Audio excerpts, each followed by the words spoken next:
अंबानींनी एक असं स्टेटमेंट केलं की नरेंद्र मोदी हे अवतार आहेत, देवाचे अवतार आहेत आणि देशाचा 100वा आपण जेव्हा स्वातंत्र्य दिन साजरा करू तोपर्यंत ते पंतप्रधान असावेत अशा पद्धतीने स्टेटमेंट केलं. याच्याकडे आपण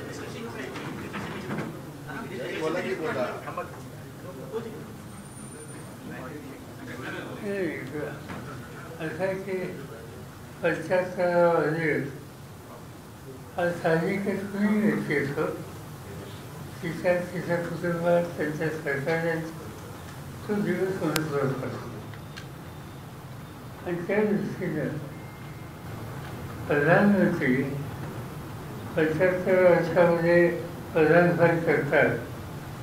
त्याच्यानंतर अभिनंदन सन्मान हा वेगवेगळ्या क्षेत्रातले लोक निश्चित करतात. हे करण्याचा थोडा कमी मी त्यांना पत्र लिहिलं, ट्वीट केलं, त्यांचं अभिनंदन केलं. राजकारणामध्ये असे काही वर्ग खेळायचे नाही. आम्ही सगळेजण आणि महाराष्ट्रातले यशवंतराव सावरकरांच्या संस्कारात वाढलेले लोक आणि त्यामुळं साहजिकच अशा प्रसंगी कुठलेही राजकारण न आणता एक सभ्य आणि सुसंस्कृतपणा याचं दर्शन दाखवलं पाहिजे.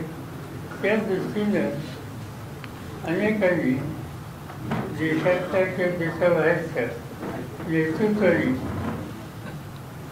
प्रधानमंत्र्यांचं अभिनंदन केलं.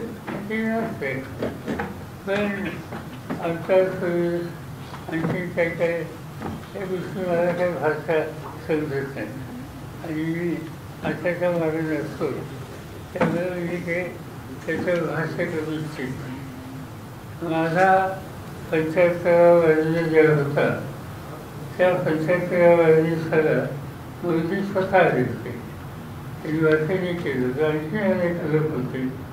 पण तिथं त्यांनी व्यवस्था आणलेलं नाही आणि आम्ही आणली नाही.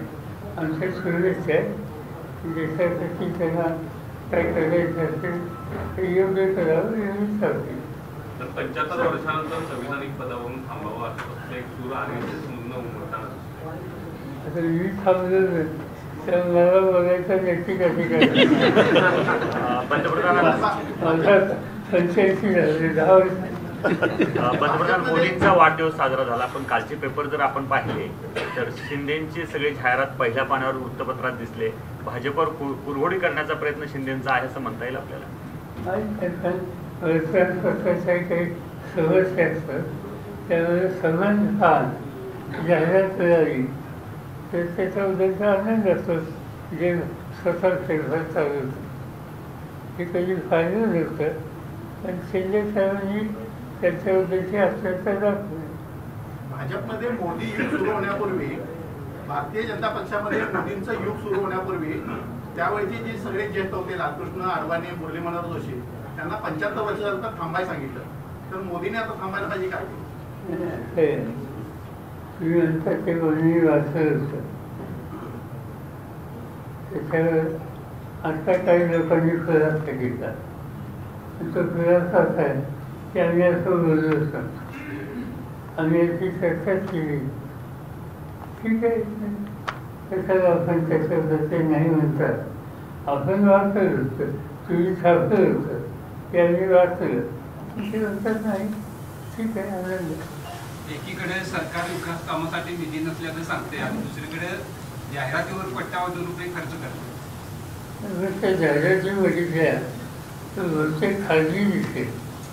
त्याच्यात सरकारी जाहिरात फक्त एखाद्या दुसरी दिसते.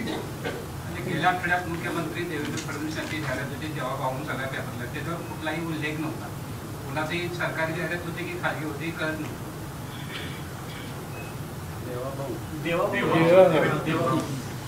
लगेच छत्रपतींचं दर्शन घेताना